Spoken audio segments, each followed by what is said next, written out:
Hi everyone and welcome to Protocol 36, and in today's video we'll be breaking down the story trailer for Marvel's Spider-Man 2. It just came out literally as Comic-Con is going on right now, or at least when this video comes out it will almost end. But yeah, so we're quickly going to be breaking this down, as well as talking about other stuff that Insomniac did confirm during that panel. Now before we get started, if at any point you enjoyed this video, I really appreciate if you could give this video a like, as that would really help out the channel. Thank you.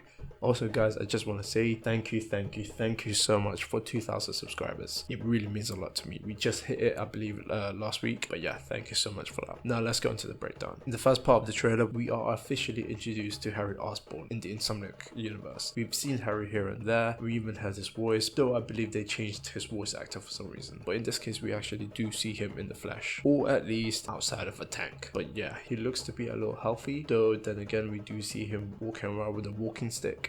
So maybe he's not as healthy as he appears to be. But of course, Peter and MJ do know of his condition thanks to the MJ mission in the first game, and I believe this conversation is going to take place shortly after Peter and Harry meet again. So around sometime early, Harry talks about how he has a second chance and that he wants Peter with him. You know, his main goal is to heal the world, quote unquote. The phrase "we will heal the world" is something also mentioned by Venom himself, which in my opinion is pretty obvious now that he is going to be Venom. In what way he's going to heal the world, I'm not really too sure. I don't think it's to heal the world from life, basically killing everyone, though I could be wrong. But maybe, you know, heal the world in a sense where giving everyone the symbiote, kind of like Web of Shadows in a sense, infecting Earth and creating a world for the Venom symbiote. That's my guess at least. I could be wrong. Heck, it might change in the future, but as of right now for this breakdown, I'm going to say that's the case, and probably gonna stick with it until the game comes out. But yeah, so here we do see Peter as well. He looks more mature. He has a different hairstyle. Hasn't changed that much. Obviously, it's still the same face. Of course, he looks to be more mature. This game does take place between 9 to 10 months after Miles Morales, so almost a year. So at this point, Peter would be 25 years old, and so has Miles and MJ, as we do see them later on as well. Obviously, MJ being the same age as Peter, and Miles being about 17 to 18 years old. And Insomniac did actually confirm that he is applying to college, so he might actually be going to ESU, just like Peter did. So yeah, it's gonna be pretty cool to see that, since I don't think we've actually seen Miles Morales ever go to college, since in the comics he's still in high school, and the oldest version of Miles that we have seen is the Underworld Miles Morales. So it's actually pretty cool that Insomniac are letting that version grow, and that we are basically seeing his growth too, especially with his life as Spider-Man, as we do see him swinging around with Peter and basically just having the time of his life, as well as seeing shots of New York as well, especially one location where we do see Peter, MJ, Harry and Miles at Coney Island. But it is where Harry and Miles do meet for the first time. If you remember back in Miles Morales, in one of the side missions where a hologram version of Peter does mention Harry and how they became best friends, which leads to Miles replying that he hopes to meet Harry one day, and of course he gets that wish, though I think he might end up regretting it if I'm being honest. But yeah, Miles also mentions that Peter has a new job, and obviously mentions how, you know, he's going to tutor him and all that, obviously referring to how he's going to tutor him as a superhero. But Insomniac did actually confirm that Peter will in fact become a teacher in Marvel's Spider-Man 2, which in my opinion, it is the best direction that they can take with the character. It also, in my opinion, it is the best professional job for Peter Parker, at least in his adult years. So I'm really glad that Insomniac are turning him into a teacher. It's also something many people loved in that era of Spider-Man comics, so I'm really glad that they're actually doing that. Where he's going to be teaching is most likely going to be Midtown High, which is his old high school, and it's something he did in the comics too, so we might actually get to see how Midtown High actually looks like in the Insomniac Marvel universe. Insomniac did also show Aunt May's house,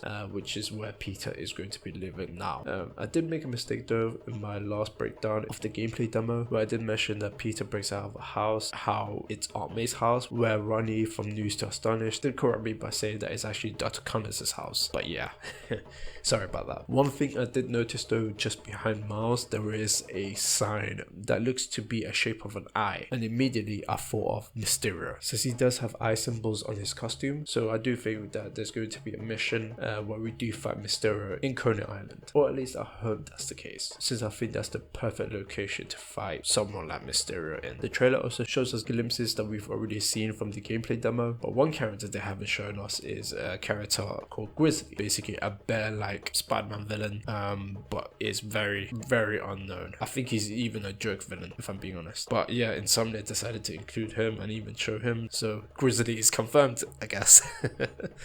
But yeah, so there's most likely going to be more smaller villains in Marvel Spider-Man 2, as well as of course big ones. I wouldn't be surprised if this takes place sometime early in the game, maybe just before Peter gets the symbiote, since it looks like Kraven will be hunting Grizzly as well. As we do see in the gameplay demo, he's not only hunting just both of the Spider-Man, but also other villains as well, and of course Venom too, as we do see him later in the trailer. While Peter is mentioning Kraven to MJ, it looks like Peter is also wearing a suit and is basically carrying a dish. Judging by his face, it looks like he is in a disguise and is trying to blend in. I wouldn't be surprised if this has something to do with Oscorp and trying to find out more about the symbiote. Maybe this is even the point where he sneaks into the penthouse and probably even gets the symbiote too, though of course that is just speculation. It could just be a side mission too, but one thing is clear, he is trying to blend in and he's not really doing a great job.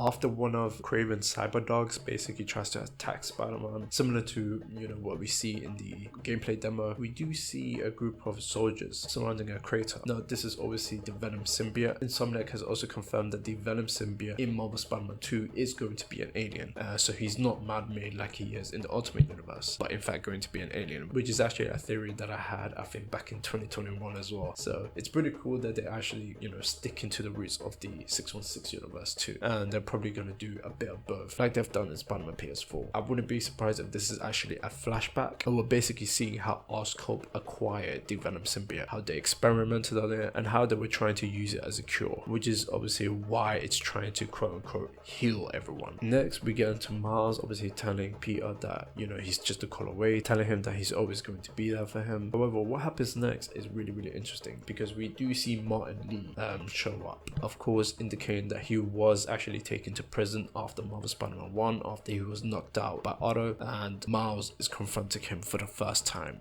If you remember, in the first game, Martin Lee was responsible for Jefferson Davis's death, and Miles was present to see that as well. Miles telling Lee that he took something from him, he's not lying, took his father away from him. Just seeing that both Peter and Miles are going to be dealing with their own dark sides is going to be really interesting to see, and the fact that their arcs are going to somewhat parallel each other, I feel like this is going to be amazing. Next shot, we do see Peter basically as Spider-Man on the ground next to someone. I can't tell judging by their outfit, but in front of them, this is most likely Yuri Watanabe. As we know from the DLCs of Spider-Man PS4, Yuri has lost her way. She has become a vigilante of her own, Wraith, and we did see a glimpse of her in the demo as well when Kraven were pulling out all the costumed individuals in New York. So this basically confirms that she's in it as well, and it looks like she's going to have different weapons too, which is really exciting to see, and it makes sense too since she's going up against Spider-Man. Then again, they were friends, so she doesn't want to hurt him of course, but she is willing to kill criminals this time. Peter and Rio are having a conversation about Miles and how Miles keeps talking about how he wants to be the best Spider-Man he can be. This might actually inspire Peter to also want to continue to be the best version of himself as well, and of course the tagline of the sequel is of course be greater together. So at the end of the day, being Spider-Man on your own is great and all, but the greatness you can achieve as a team, that's what matters the most. I think Rio is basically going to hammer home that point even more, as we do see Miles basically taking down those cyberbirds, at least that's what I'm going to call them, in the next scene. The scene after that, we also see MJ hiding from a symbiote corrupted Peter, and it looks like she is calling Miles that he's not himself. Kind of reminds me of not just the fact that Venom basically sneaking up on MJ in the 616 comics, but also the cover of Spider's Shadow. It's a recent comic. It's basically about what if Peter Parker never took off the Venom symbiote, and it basically corrupted him, which led to him killing a lot of his villains and basically just relying on the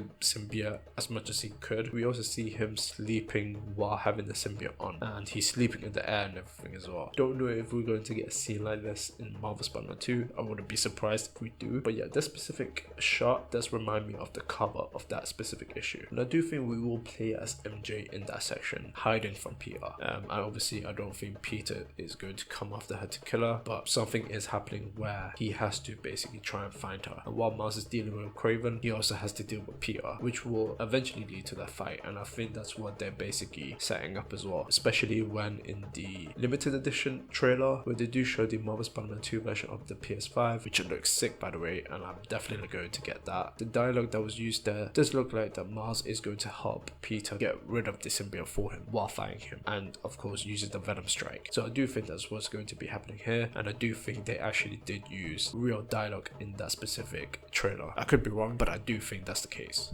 And speaking of the symbiote, while we do see Peter fighting the lizard obviously lets out a roar, which looks to be affecting the Venom symbiote. Of course, everyone knows that one of the main weaknesses of the Venom symbiote is of course loud frequency sound. So it's going to be really interesting that we're going to be facing a villain who has the specific weakness of the Venom symbiote, which is going to make it even more challenging for us to fight the lizard in the game. And honestly, I cannot wait for this. But we do see Peter using the Venom symbiote to let out massive tendrils, which could potentially kill someone. But yeah, it's so damn cool to see. We also see Miles using his Venom Blast to basically just cause a massive outburst, like he did many times in his own game. While all of that is happening, we also see Norman and Harry basically just having an emotional talk. Norman making it clear that he's not going to lose him, and Harry, we do see him with a walking stick, still showing that he's still ill, but also him basically just saying that it's his dream. So in my opinion, this makes it clear that he is Venom in Marvel Spider-Man 2, even though they do show Peter just looking over New York, potentially with the symbiote surrounding him. For me, it's clear that Harry is going to be Venom in that game. And speaking of Venom, we do see him basically just causing chaos, destroying one of Craven's jets, letting out a massive roar. He looks absolutely amazing, just a complete beast. And man, October 20th cannot come soon enough. I'm going to make as much videos about this story trailer since we do have a lot of details to go by, but yeah, this was insane and I'm so glad that we got this. But what about you guys? Let me know what you think of this story trailer for Marvel Spider-Man 2. Do you agree with my theories, or do you just agree with some of them? And do you have your own theories? Let me know in the comments down below. I would love to hear your thoughts. Don't forget to follow me on Instagram and Twitter. If you enjoyed this video, please like, and one more subscribe. To begin, Protocol 36.